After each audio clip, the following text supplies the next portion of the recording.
de justice. Donc on a que Amadou Mansour Faye, ancien ministre du développement communautaire, de l'équité sociale et du territorial, maire de Saint-Louis, a été présenté ce lundi 15 septembre 2025 devant la cour de justice, vêtu de blanc, bloc-notes et bouteille d'eau à la main.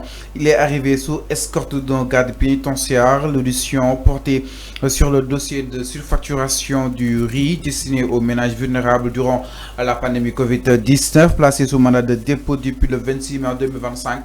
L'ancien ministre est poursuivi pour plusieurs chefs d'accusation. Beaucoup de sénateurs association de malfaiteurs, confusion, corruption, prise illégale d'entrée, faux usage de faux, détournement de deniers publics, blanchiment de capitaux et complicité. L'affaire concerne une commande de riz jugée surfacturée à hauteur de 2,749 milliards, assisté d'une dizaine d'avocats. Donc selon Seneweb ki n'a xam ne que mu di Mansour Faye dafa daal di ñëwee yooyu des accusations yi nga xam ne ñu koy daal teg si comme jëm si yokkuk njëgu ceeb bi, affirmant que la Cour des comptes n'avait jamais recommandé de poursuite à son encontre. Il a rappelé avoir été le seul ministre du gouvernement à lancer un appel d'offres par souci de transparence. Moom rek moo daal di lancer un appel d'offres exactement te itam cour bi sant woon à ce que mu daal di koy topp si kanam yoon ak wàllu yoonal la.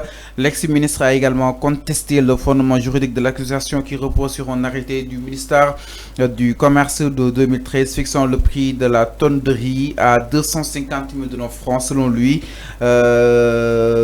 Prix bi nag mi ngi nekkoon à 275 000 francs et l'arrêté était devenu caduc en vertu d'un décret de 1995 limitant en un an la durée de validité des arrêtés ministériels fixant les prix des denrées et services. Donc on a mis dans li nga xam ne nañ ko daal di war a mën a jàpp si mbiru Mansour Faye. Il a été entendu devant la cour de justice. Mansour a démenti fait yi nga xam ni itam ñu koy daal di reproché si kanam yoon ak wàllu yoon jàpp ni defu si dara. Alors avant naka daal di jàppee li nga xam ne que moo di mbiru Mansour Faye, rebondissement yi nga xam ne itam am na si allant dans sens mi insisté que ni Arfan deful dara 2013 moo ñëw coppi prix waaye moom bu mu doon jënd ceeb bi mu ngi doon jëndee à 275 000 francs le tonne. La tonne. Oui, Mansour bu defulee dara instant yi nii génne nañu ko ci kaso bi. Donc ku deful dara sa place n'est pas la prison. Donc képp ku deful dara dañ lay bàyyi nga ñibbi. Règlement de compte. Non, il y a même pas de règlement de compte. Bàyyi leen baat boobu parce que kenn fekku ko këram jàpp ko à base d'un rapport. Donc rapport bu amee il y a pas un règlement de compte. C'est des corps de contrôle ñoo def seen rapport.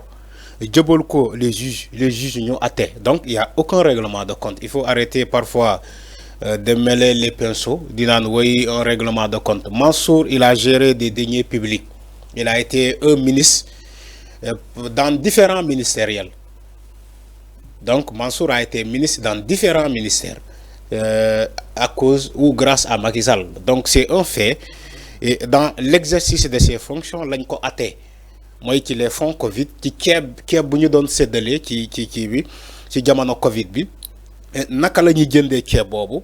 Donc c'est ce que Mansour Faye a essayé de justifier hier. Donc xibaar yi dañu ne dafa ñëw avec des preuves à l'appui. Je ne sais pas l'observateur qui a titré ça moom moo ko publié ni Mansour dafa ñëw démb avec des preuves à l'appui. Donc quelqu'un qui vient normalement avec des preuves à l'appui, comme le dit le journal l'observateur, je crois que bu ñu yeewee tey normalement dañ koy bàyyi mu ñibbi normalement. Su nekkee justice mooy dox. Oui mais non bien sûr quand il vient avec des preuves à l'appui nga justifier lu ñu lay toppee nga justifier ko avec des preuves à l'appui normalement boo yee si ëllëg si dañ lay libérer. C'est vrai que ces avocats ñu ngi plaider pour un non-lieu ñu bàyyi ko sous forme d'un non-lieu. Moom nee na il a détaillé, il a amené des preuves. C'est ce que Mansour Faye a dit. Maintenant, on attend la décision de la justice. C'est le juge qui va donner la décision. Mais avant, nee na prix ceeb bi. Oui. Bu mu doon jënd ceeb bi mu ngi doon jëndee à 275 000 francs de tonne. C'est après que prix bi mu avancé à 260 mu recule à quand même 250 ñu bëri jàpp ni 25 francs yi moo ko teg si tonne bu nekk concrètement.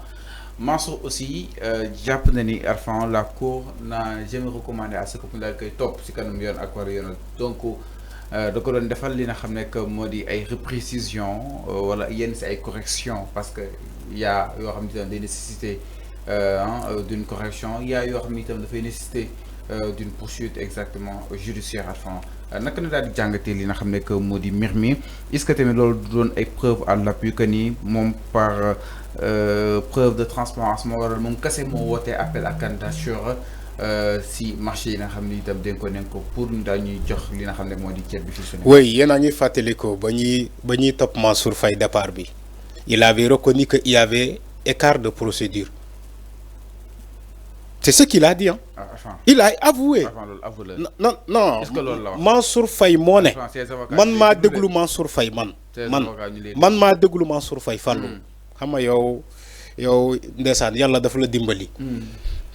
Man ma déglu Mansour Faye, mu toog ci jotaay ci émission mu ne il y avait pas de détournement mais il reconnaît qu'il y a écart de procédure. C'est Mansour Faye qui l'a dit. Il y a écart de procédure. J'ai fait des émissions folles. J'ai posé la question, c'est quoi un écart de procédure? Parce que si Mansour Faye reconnaît qu'il a fait des écarts de procédure, mais comment la loi perçoit ces écarts de procédure? Alors, il y a un magistrat qui a fait ce rapport. Le magistrat, bien que Cour des comptes, mon mode le paragraphe selon lequel, effectivement, il y avait de la surfacturation. On parle de surfacturation, mais Mansour Faye n'est pas surfacturation, mais il y a un écart de procédure. Tu vois, les jeux de mots. Hier, on nous dit que Mansour Faye est venu avec des preuves à l'appui ni que Mom de Foldara. Oui. Maintenant, selon le journal L'Observateur, hein, c'est lui qui l'a titré. Mansour Faye a amené des preuves à l'appui.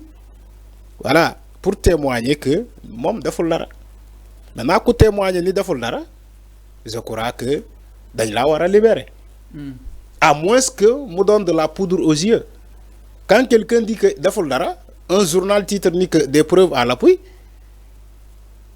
donc normalement le ci nara top moy il doit être libéré. Alors ñu né à quoi donc servent les bracelets électroniques su fekkee ni kilifa yi afan bëgg ñu leen takkal yooyu de li nga xam ne que mu di bracelet en temps ñi daal di war a mën a leeral lépp li nga xam ni itam ñaan li nga xam ni itam moom ni daal di leen toppee est-ce que kaso waroo nekk dernier rempart si ñoom. Oui xam nga justice mooy joxe ces genres de commande d'assignation soit dañ lay takkal bracelet électronique soit dañ lay placer sous surveillance mooy avec bracelet électronique ou bien dañ lay yóbbu kaso mandat de dépôt direct wala dañ lay placer sous liberté provisoire. dañ lay may liberté provisoire la bëgg wax donc lolu justice moo koy en déduire c'est pas des gens qui vont dire la justice non bu leen yóbbu diw kaso mais takkal leen ko plutôt bracelet électronique c'est pas des gens qui vont imposer à la justice quand même de dire que Mansour Faye par exemple dama koy takkal bracelet électronique Massamba comment il s'appelle le gars de APR Farba Ngom dama koy takkal bracelet électronique non ça ne se passe pas comme ça Fallou du ay nit ñoy imposer justice bi kan la wara takkal bracelet électronique ak kan la wara bay juge yi ñom ñoy xol selon les dossiers parce que chaque dossier ñom dañ koy évaluer l'appréciation donc du juge les éléments comme preuve qu'ils ont mis sur la table maintenant si c'est pas favorable au juge c'est au juge de voir quel placement la lay placer sous mandat de dépôt wala mu placer la sous bracelet électronique il revient du sort du juge du ressort du juge mais pas des gens on n'impose pas au juge ce qu'il doit faire non arrêtez quand même quand on dit à un juge non diou dang koy takal bracelet électronique maintenant à quoi sert les bracelets électroniques bay len tiaxan yeen tamit. Donc, il faut arrêter. Quelqu'un qui dit que je n'ai rien fait, j'ai des preuves à l'appui, normalement, du fanan kaso. Warul fanan kaso. Malo la gum. Donc, tes journal titre. Non, journaliste. Ouais. Quand un journal titre, par exemple, Mansour Faye est venu avec des preuves à l'appui, normalement, Mansour, warul fanan kaso. Donc, on va libérer Mouni Bikaram. Donc, il faut faire très attention avec les titrages là. D'accord, si il détaille. Maintenant, la dernière décision revient au juge. On attend le juge. Comme on le dit avec l'euphorie, ouais, Mansour est venu avec des preuves à l'appui. On attend maintenant le juge. Il va donner la décision finale. Moi, nous attendons que le juge. Le juge va donner exactement sa décision finale. Donc, on a que Miro Mansour Faye ak rebondissement yi nga xam ni tam am na si allant dans sens moom ki nga xam ne que moo di Mansour jàpp na ni nag li nga xam ne que moo di indi na ses preuves à l'appui. Donc nag il a été entendu foofu si wàllu haute cour de justice jëm si li nga xam ni itam la koy daal di toppee si kanam yoon ak wàllug yoonal. Alors. daal di ñëw si beneen ponk sans plus tarder ginnaaw loolu dañuy daal di ñëw si li nga xam ne que moo di rapport de la SANTIF tout sur